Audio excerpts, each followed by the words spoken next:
Salut la compagnie et bienvenue sur Agritech TV. Alors vous savez que c'est ma seconde chaîne, voilà, j'ai Thierry Agriculteur d'aujourd'hui et puis Agritech TV sur lequel je mets des vidéos plus techniques. Alors lors de salons comme aujourd'hui, j'ai l'occasion d'enregistrer des vidéos. J'en ai fait une partie en formation, mais j'en ai créé aussi pour vous. Et là je les repasse au fur et à mesure. Donc n'hésitez pas à la regarder, vous voyez.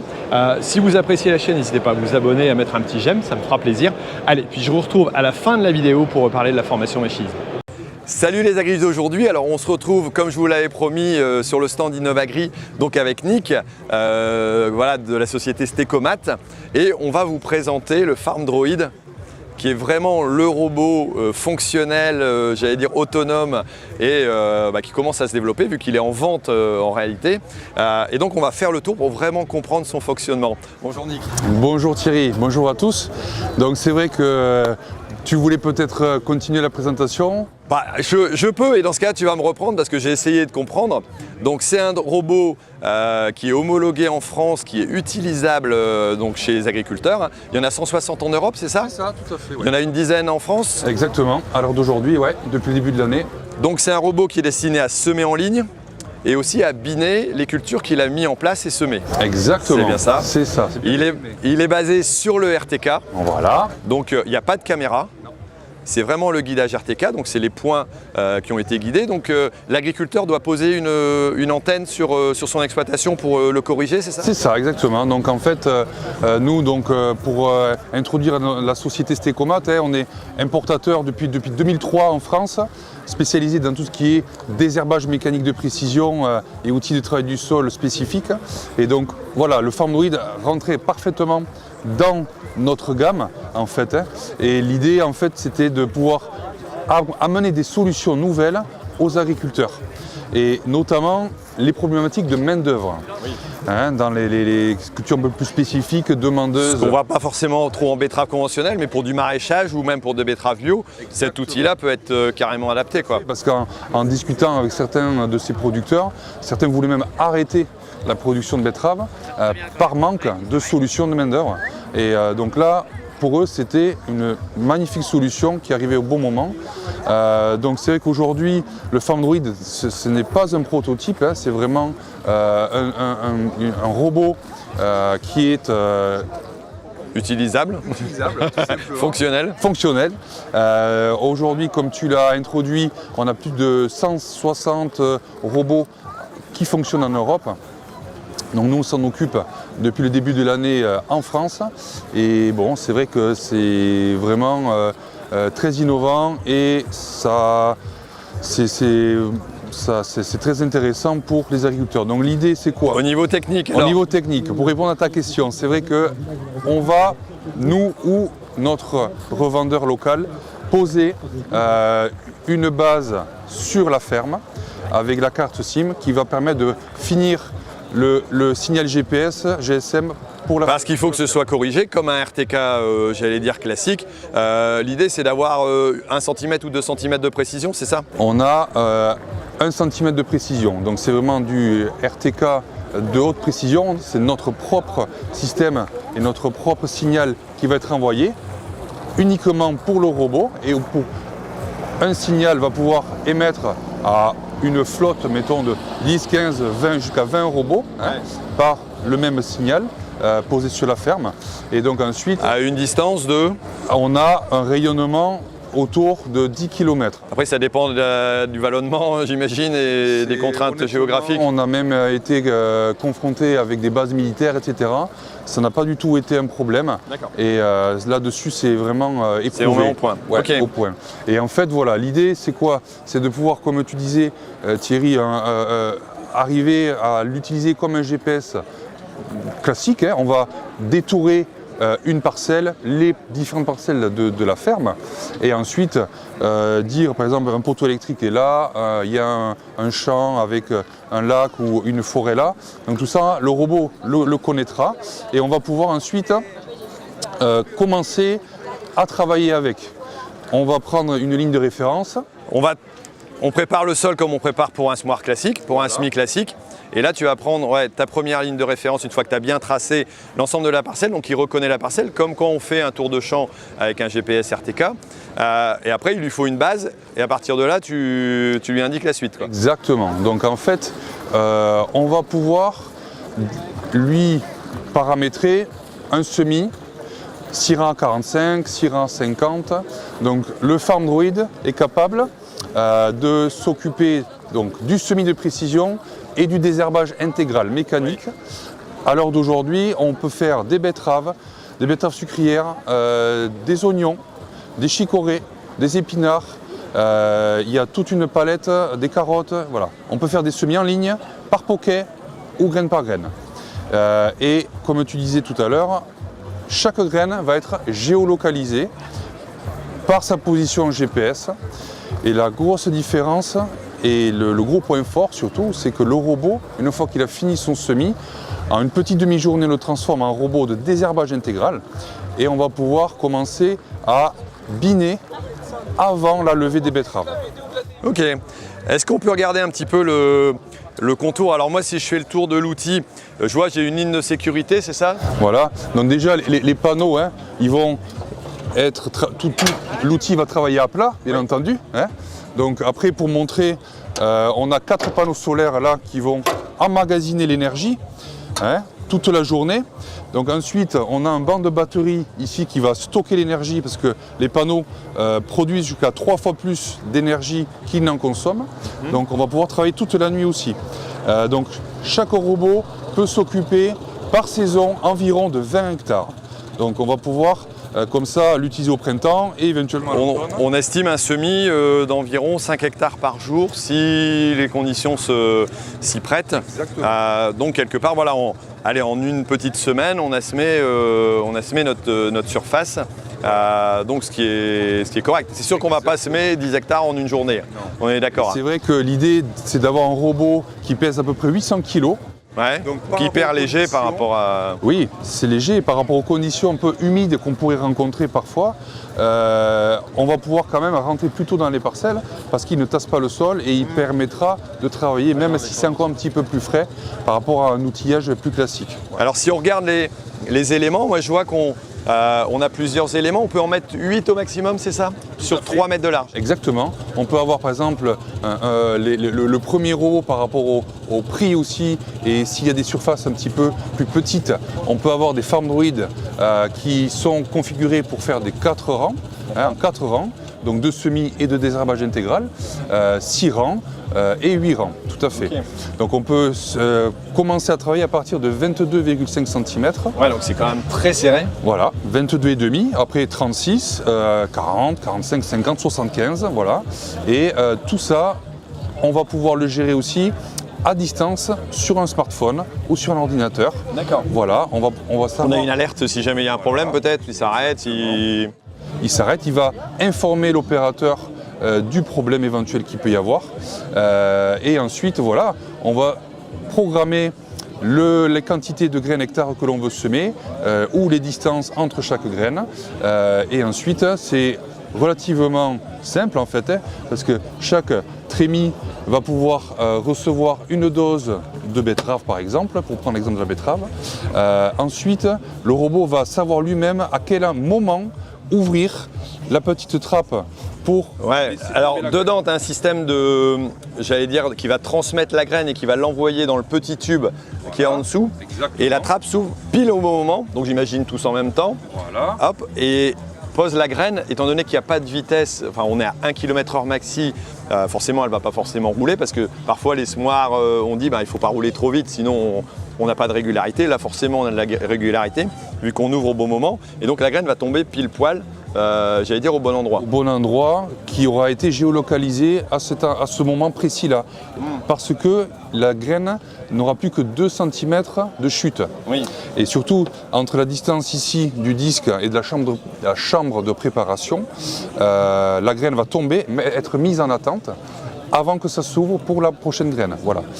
Alors une fois qu'on a fait ça, alors on voit c'est des éléments qui sont quand même assez légers, donc il faut un bon travail du sol. C'est pas pour faire du semi direct, hein, on est d'accord. Non, tout à fait. Voilà, on est sur quelque chose où il faut un travail qui soit fin. Tout simplement parce que sinon on pourrait pas entraîner des gros éléments qui tirent au sol, donc il faut quelque chose de léger, quoi. Je pense que le fonctionnement c'est comme ça. Et donc d'après ce que j'ai compris, une fois que tu as fait ça, au bout de, quand tu as fini ton semis, tu vas remonter les éléments en une demi-journée, tu vas placer les systèmes qui vont être dans l'entrerang, tu vas placer les différents matériels, on va voir un petit peu sur la partie technique qui est présentée, et donc tu vas pouvoir utiliser, l'ensemble, le même ensemble pour biner, que ce soit dans l'interrang, mais aussi entre les graines, quoi. Voilà, exactement. Ça, c'est le gros point fort. Donc, par rapport aux différentes conditions de sol, comme on peut le voir ici, chaque parallélogramme, chaque élément bineur et semeur a son ressort de terrage. Donc, on va pouvoir mettre plus ou moins de pression. Plus ou moins précis. Voilà, exactement. Et si j'ai bien vu, tu as un vérin qui permet de relever l'élément. Alors, c'est l'ensemble des éléments, hein, tous ensemble. Tout à fait. On peut avoir de la coupure de tronçon moitié par moitié. Donc, le robot autonome, hein, ça c'est la définition même d'un robot, hein. En toute autonomie, il va lever ses éléments, faire son demi-tour, les rebaisser au bon moment, et des champs en pointe, on va pouvoir faire de la coupure de moitié à moitié. Ça c'est quelque chose qui... D'accord, c'est pas élément par élément, c'est moitié-moitié. Voilà. Ok. Mais déjà c'est très bien, on arrive à avoir des choses très précises. Ouais, on peut imaginer que demain, avec les évolutions, ça va pouvoir exister. Après, j'imagine qu'en bout de champ, vu que c'est un système à 3 roues, les demi-tours, il n'y a pas besoin de grande fourrière. Ah, il tourne sur place et il est très maniable, tout à fait. Et c'est vrai qu'aujourd'hui, on n'en a pas vraiment parlé, mais il est homologué à travailler tout seul dans une parcelle, sans présence humaine. Alors parce qu'il a une ligne de sécurité, parce qu'il va en dessous d'1 km/h, c'est les réglementations, actuelles européennes. Mais on l'amène au champ et après on le met en route, on le règle, j'imagine, on vérifie. Si on a, alors faut remplir le smart quand même de temps en temps. Ça peut être utile. Alors, c'est mieux. On va avoir des choses qui poussent derrière, c'est mieux. Donc une fois par jour, ça c'est suffisant. Et puis de toute manière, un robot, il faut venir vérifier le travail aussi. C'est ce que j'allais te dire. Ça n'exclut pas aucune surveillance. Ah, c'est comme pour un élevage. C'est pas parce qu'on a un robot de traite qu'on va pas aller voir et vérifier que ces vaches vont bien. Au contraire, le temps qu'on gagne par rapport au SMI, il faut le vérifier en qualité de travail et puis prendre le temps d'aller le voir. Surtout au début. Surtout au début, bien sûr. Qui arrive sur l'exploitation et ensuite on apprend vite à l'appréhender, à travailler avec. C'est quelque chose qui permet vraiment de gagner du temps, d'aller faire d'autres tâches pendant que lui fait son travail de semis ou de désherbage intégral. Voilà, donc c'est qu'on a un robot tout en un aujourd'hui. Voilà. Alors l'entraînement se fait sur les 2 roues arrière. Voilà, c'est les roues arrière. Donc, à l'avant, c'est une roue qui n'est pas guidée, c'est une roue folle, c'est ça? C'est une roue folle. Hein, si je regarde bien. Exactement. Et par contre, les roues arrière sont quand même dirigées. Exactement. Elles sont dirigées donc horizontalement et surtout latéralement pour pouvoir avoir le guidage de correction de dévers. Hein, si le robot est en dévers, le robot, par rapport à ces 2 antennes, va pouvoir rattraper le dévers. Ouais, donc même en pente, c'est vrai que la problématique au moment du binage ou au moment du semis, et c'est pour ça qu'il y a 2 antennes, j'imagine, où il faut que l'alignement soit nickel, l'avant et l'arrière. Si on n'en avait qu'une, on pourrait avoir un décalage sur l'arrière et ils ne s'en rendraient pas compte, quoi. Exactement. Okay. Et donc par rapport à des pentes un peu plus importantes, on peut aller jusqu'à 15%. On peut rajouter 1 ou 2 paires de masses sur les roues arrière, dès qu'on fait un petit peu les pneus. Et là, on a vraiment un robot qui a une adhérence parfaite pour justement maîtriser cette précision centimétrique qu'on a besoin tout au long du process. Okay. Voilà. Et donc, comme tu disais, le robot, pour le transformer en mode de binage, on a ces moteurs électriques qui vont venir actionner ces lames, qui vont s'ouvrir et se fermer au bon moment pour venir biner autour de chaque plan en continu. Donc ça veut dire qu'on a une précision quand même hyper importante. Si on est en bio, bien sûr on n'intervient pas chimiquement, on va limiter fortement la manœuvre, quasiment pas à 0 peut-être, parce qu'il y aura toujours des plantes qui vont pousser à côté de la betterave. Mais... Voilà, tout dépend du degré d'exigence du producteur. Ouais. Nous aujourd'hui, je sais que dans certaines fermes qui ont des main-d'œuvre qui oscillent entre 150 et 200 heures par hectare, on a, nous, des témoignages qui arrivent maintenant à réduire ça autour de 10 heures à 15 heures pour aller vraiment au bout des choses. Il y en a qui ne font plus du tout de main-d'œuvre. Ça, c'est des choix très personnels pour le résultat escompté. Mais l'idée, c'est vraiment. Et dans les utilisateurs, c'est plus des utilisateurs en bio, en conventionnel, des maraîchers C'est vraiment maraîchers, grande culture, pour de la betterave bio, de l'oignon, des cultures à haute valeur ajoutée. Mais le robot est tout à fait capable d'avoir plus de surface et il s'amortit rapidement. On peut mettre plusieurs cultures éventuellement avec un même robot. On peut imaginer d'avoir des betteraves, on peut imaginer d'avoir des oignons, sachant que les périodes de semis ne sont pas tout à fait identiques et les périodes de binage. Il n'y a que le démontage et remontage entre les rangs s'il y a des modifications qu'il faut faire, quoi. Tout à fait, ça c'est des choses tout à fait possibles. Plus tard, là, en ce moment, du colza, il peut se mettre du colza aussi pour faire des cultures plus après le printemps. Donc voilà, on peut l'utiliser sur plusieurs saisons pour l'amortir encore plus rapidement. Il faut les équipements adaptés et puis il faut prendre le temps de monter, démonter et l'adapter. Mais en une demi-journée, c'est transformé. On a maintenant beaucoup de disques de semis différents avec des diamètres, des nombres de trous dédiés à la culture voulue. Voilà. Moi j'allais dire, le truc que je me dis, c'est on a intérêt à avoir un sol vraiment bien préparé pour pouvoir avoir un travail du sol et un semis, étant donné que voilà, on est sur des éléments légers, ça ressemble plus à des éléments de maraîchage, hein, c'est vrai, où là il faut forcément avoir une belle qualité de travail avant, sinon voilà. Il faut une petite préparation vraiment parfaite, hein, pour que tout se passe bien derrière. Ouais, voilà. C'est entre guillemets la contrainte, mais comme on gagne du temps au semis, on peut prendre du temps à la préparation. Ben, exactement. C'est tout simplement ça. Il faut apprendre à travailler avec ce nouvel outil qui, moi, j'en suis convaincu, va continuer à aider des agriculteurs de plus en plus par rapport aux contraintes de main-d'œuvre et de problématiques de désherbage. Ok. Alors, j'ai vu aussi que vous continuez à mettre en vente la RC Trifleur qui est la mieux réputée, j'allais dire, reconnue, oui, avec son système. Alors bon, est-ce qu'il y a eu des nouveautés? Alors nous, on a dans la Cuma maintenant celle avec le système de contrôle de profondeur automatisé. Oui. Donc c'est vrai que ça c'est pas mal, c'est quand même une nouveauté sympa avec l'écran. Et il y a toujours le même système de compression, enfin le mode de fonctionnement n'a pas changé, quoi. Non, on est toujours sur un contrôle de pression, j'allais dire hydraulique. Un seul vérin maîtrisable depuis la cabine. Ouais. C'est Trifleur qui a inventé et breveté en 2003 ce système de dents indépendantes. Donc aujourd'hui, c'est une machine unique sur le marché parce qu'elle a des dents qui ne durcissent pas, hein, parce que le ressort se trouve sous le châssis. Et donc on peut faire des pommes de terre avec, alors que d'autres sont plus limitées, parce que forcément on a entre les buts, nous on l'utilise pour tout, c'est vrai que ça va pas mal, quoi. Tout à fait, donc avec la dent qui est sous le châssis devant la dent, ça permet des dents indépendantes qui ne durcissent pas. Et voilà, maintenant on a des largeurs qui vont de 1 mètre jusqu'à 29 mètres en semi-portée.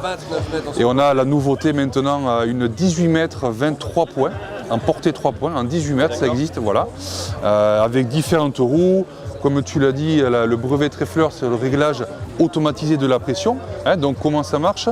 On va étalonner la machine, on va être capable de lui dire moi je veux que mes dents travaillent à 5 mm, 12 ou 20 mm. J'ai fait une vidéo de présentation pour la Cuma, on la retrouve sur la chaîne aussi, donc voilà, on a l'aspect technique du réglage. On peut mettre un semoir, on peut mettre des efface-traces, on va pouvoir travailler sur des cultures fragiles, sensibles. Bon, j'imagine que c'est 18 mètres, tu me dis, en portée? Ouais. Bah là, il faut faire attention dans les virages quand même, de ne pas aller trop vite, quoi, parce que... Il y a une option maintenant qui est de série, c'est l'Albatros. Donc tu as les extensions qui automatiquement, quand tu relèves... J'allais dire, à mon avis, c'est mieux, ouais. Ok. Voilà. Alors après, on a une dernière nouveauté chez vous. Oui.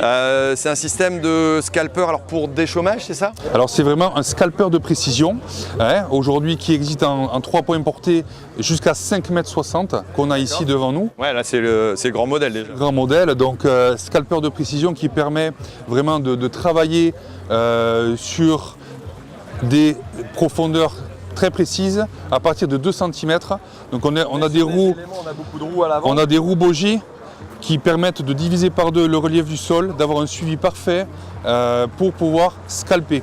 Donc des dents très rigides en Ardox, c'est tout simple. Montage sans graissage, 6 ressorts à lame qui maintiennent chaque dent en pression.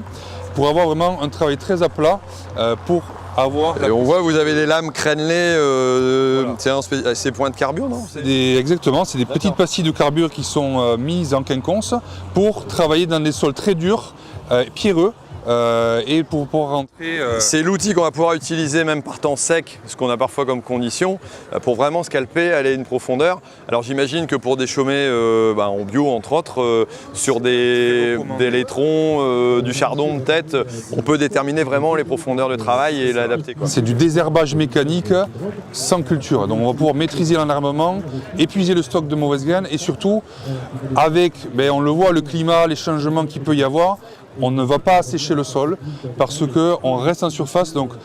Et donc sur cet appareil-là, on peut aussi mettre des socs droits différents, c'est ça? Tout à fait, on peut mettre des socs droits, étroits, pour pouvoir descendre jusqu'à 12-14 cm de profondeur, d'avoir un travail du sol un petit peu plus profond. Ou remonter si on veut faire un semis et puis exactement, pas aller trop profond. Roll ou quoi, des choses comme ça, c'est tout à fait possible. Et vraiment l'idée c'est ça, c'est de pouvoir avoir un outil polyvalent qu'on peut se servir tout le long de l'année, avec de la précision, finition tréfleur, qualité fabrication allemande, les niveleurs derrière pour les réglages rapides selon la matière à faire passer, et l'air se peigne derrière de 3 rangées, justement réglables pour remettre en surface les racines qu'on a scalpées devant. Rappelle-moi les largeurs. 3 mètres, 4 mètres 30, 5 mètres 60. Pour le porter 3 points. Ouais, donc et après tu pourras avoir des... On a pu avoir des qualités de levée dans les implantations de couverts très régulières parce qu'on reste en surface, la capillarité, ça a super bien levé. D'accord, puis tu as une précision de semis à chaque dent de la profondeur qui est vraiment idéale. Identique. Chaque partie est indépendante, donc à sa roue de jauge bogie et son élément pour être indépendant de la partie centrale. Et donc Tréfleur a vraiment mis l'accent sur la précision parce que les dents sont vraiment rigides, il n'y a aucun jeu latéral et reste vraiment en place. C'est un scalper qui permet de rentrer dans des conditions très dures parce que ce ne sont pas des dents rigides. Il y a quand même cet effet de ressort à lame qui permet de travailler. Et ensuite, pour les internautes qui se demandent qu'est-ce que c'est ces câbles. C'est moi qui me disais aussi ça. En fait, c'est tout simplement, ce câble permet de ne pas perdre la cale Téflon dans lequel vient se loger le boulon de rupture, qui vient casser à partir d'une pression de 1,2 tonnes par dent. Ouais, donc c'est sur un gros caillou quoi. Voilà. Il existe la sécurité non-stop hydraulique, si jamais il y a vraiment des plaques. Ça dépend de l'usage, ça dépend de l'exploitation. Si tu sais que tu as des gros cailloux, ça peut être intéressant. Voilà ce qu'on peut dire sur le scalper Tréfleur. Ok, écoute, merci pour cette belle présentation. Avec plaisir. Si on veut retrouver Stecomat, je pense qu'on tape Stecomat sur les réseaux, on mettra ici en dessous. Voilà. Vous avez aussi vos présentations. Donc écoute, merci pour cette belle présentation avec et puis ces beaux outils qu'on nous présente ici sur Innovagri où on a un beau petit salon. Donc c'est plutôt ça fait plaisir de revoir un peu les gens les yeux dans les yeux, c'est un bonheur pour tout le monde. Ok, merci beaucoup. Allez, et puis pour vous, on se retrouve d'ici peu, j'allais dire pour d'autres vidéos, certainement techniques encore, sur la chaîne Technique Agricole. Allez, salut. Alors j'espère que cette vidéo vous a plu. Si vous aimez le machinisme, si vous voulez encore en apprendre un peu plus, j'ai créé une formation qui est disponible sur mon site internet. Je vous mets un lien ici autour, vous allez voir dans les commentaires là-haut, et puis sur la vignette de la fin. Pour pouvoir y accéder, vous pouvez aller jeter un œil, voir si ça vous correspond, si ça vous intéresse. Il y a une offre très intéressante là-dessus. Donc n'hésitez pas, profitez-en, elle ne va pas être longtemps en ligne, le temps de passage de ces vidéos ici. Et puis après, on se retrouve pour d'autres sujets. Alors si vous appréciez la vidéo, n'hésitez pas à aller voir cette formation. Et puis on se retrouve très bientôt pour d'autres vidéos, en tout cas sur Agritech TV. Allez, ciao!